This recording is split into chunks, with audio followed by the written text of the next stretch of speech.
मुख्यमंत्री श्री अरविंद केजरीवाल और उनके साथियों पर ज्यों ही ईडी और सीबीआई की तलवार टंगी, वह सीधे गांधी जी की शरण में जा पहुंचे।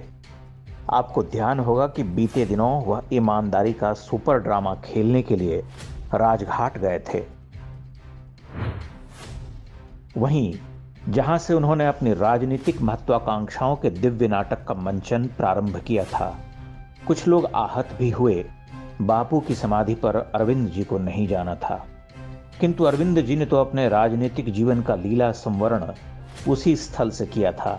भला लोग इस प्रश्न पर विचार क्यों नहीं करते कि अरविंद केजरीवाल ने गांधी की आड़ में ही सारा खेल क्यों शुरू किया, और गांधी के महान शिष्य श्री अन्ना हजारे ने इन 8-9 वर्षों में अरविंद जी के अनगिनत झूठ मक्कारियों और निर्लज्ज प्रलापों पर उन्हें धिक्कारना जरूरी क्यों नहीं समझा।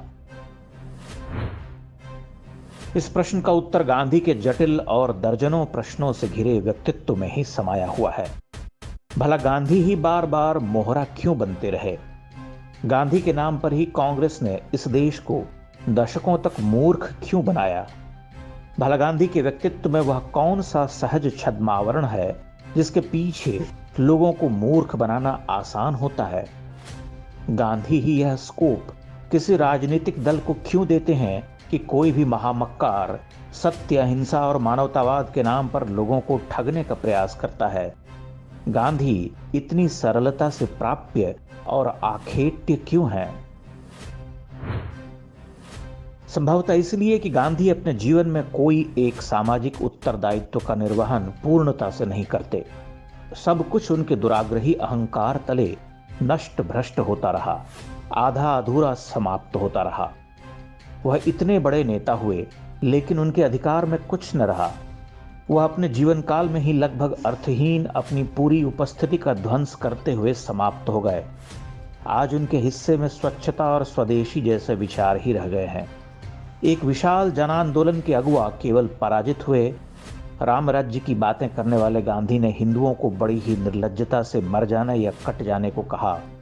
उनके इस निरर्थक और अबूझ मानवतावाद का मानवीय इतिहास में कोई स्थान नहीं है।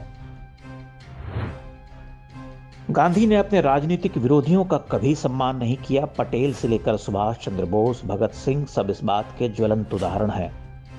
अपने अहंकार से पत्नी पुत्र को कष्ट दिए, कालांतर में अपने ब्रह्मचर्य का ताप जानने के लिए अन्य स्त्रियों की निजता को बड़ी ही क्रूरता से मलिन किया। संपूर्ण मानव सभ्यता में महात्मा कहे जाने वाले किसी व्यक्ति को वैसा करते हुए हम नहीं पाते, लेकिन विडंबना यह कि इतने विकराल प्रश्नों के साथ खड़ा व्यक्तित्व अपने मानवतावाद की आड़ में राजनीतिक दलों का प्रिय बना रहा। सबने इस सत्य को जान लिया कि गांधी के नाम पर कुछ खेल संभव है। गांधी का बाजार अब भी उठा नहीं है। ध्यातव्य है कि कांग्रेस और सभी समान धर्मा क्षेत्रीय राजनीतिक दल कभी राम की ओर उन्मुख नहीं हो सके। वे हमेशा शंकाकुल रहे, एक भय उन्हें घेरता रहा। उन्होंने राम में सांप्रदायिकता देखी। कैसा विडंबक सत्य है कि भारतीय संस्कृति के प्रतीक पुरुष और प्राणाधार राम उन्हें डराते रहे। उन्होंने गांधी का घेरा बनाया, और उनका घेरा इसलिए बनाया कि गांधी अपने जटिल व्यक्तित्व से, अपने अर्थहीन और प्रचंड हिंदूघाती मानवतावाद से इन दलों के लिए एक स्कोप बनाते रहे। वहां धर्म अधर्म की कोई स्पष्ट विभाजन रेखा नहीं है। सब कुछ गड्ढमड्ढ है। राम राज्य की बात करो, परंतु शत्रुओं का संहार तो दूर, आत्मरक्षा भी न करो। गांधी ने जीवन भर सत्याग्रह के नाटक किए, लेकिन सत्य उनसे कोसों दूर रहा। जीवन के बाद भी आज तक वही सत्याग्रह राजनीतिक दलों को खाद पानी देता रहा।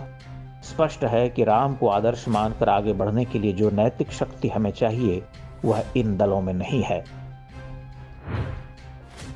गांधी एक ऐसे औजार हैं जिनका प्रयोग जिहादी भी कर डालता है। वह भी हिंदुओं को सीख देता है कि देखो, गांधी का भारत नष्ट हो रहा। मानो 10,000 वर्ष पुरानी इस जीवंत सभ्यता में आदर्श पुरुषों का अकाल पड़ गया हो। गांधी के नाम पर ठगने का यह अंतिम नाटक है, अब पर्दा गिर गया है। अब गांधी और सत्याग्रह नाम के नाटक का मंचन नहीं होगा। जिस राजघाट से वह शुरू हुआ था, उसी राजघाट पर अंतिम बार खेला